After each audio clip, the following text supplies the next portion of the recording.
and that the Poco box is 75. You can see that it's like Poco, that is to say a completely yellow box, simply with the name of the model, so nothing special on it. We're going to come open it. What is quite interesting about this model is that we are still on the Xiaomi HyperOS overlay, so it is hyper interesting. We still have the fairly modern interface of these Xiaomi in this phone. We will come and open it simply and be able to find the phone inside. Here we could find right here.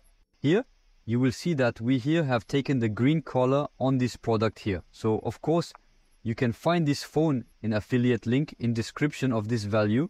Check either Amazon or Fnac if this phone there interests you.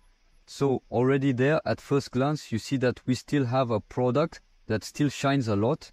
Here we have a huge module that houses only one sensor, a single 50 megapixel main sensor that you can see right here, 50 megapixels here.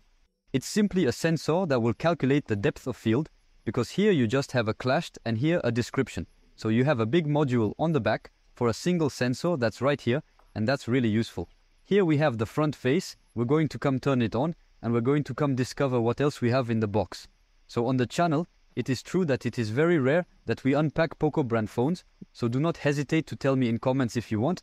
I test a lot more because it is a brand that offers ultra interesting products at prices. Quite a qualitative little reminder. For example, this product turns around 150 euro depending on the version you want to own. So here you can find a small utensil that you will stick, for example, behind your phone with 3M. So it will stay fixed and hop. And it will allow you to position, for example, your phone in several situations. For example, like this, there you go. If you want to put your phone inclined on a table, then it's exactly the same. In any case, memory I had with the Xiaomi 14T Pro. As we've already tested it on the channel, I encourage you to check it out either here or at home. It appears every time you want to view this video.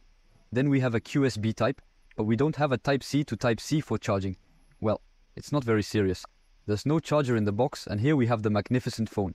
I'm going to remove the clip and the protection right in front for those who love ASMR and unboxing. Now, we'll configure it, and I'll meet you again shortly after.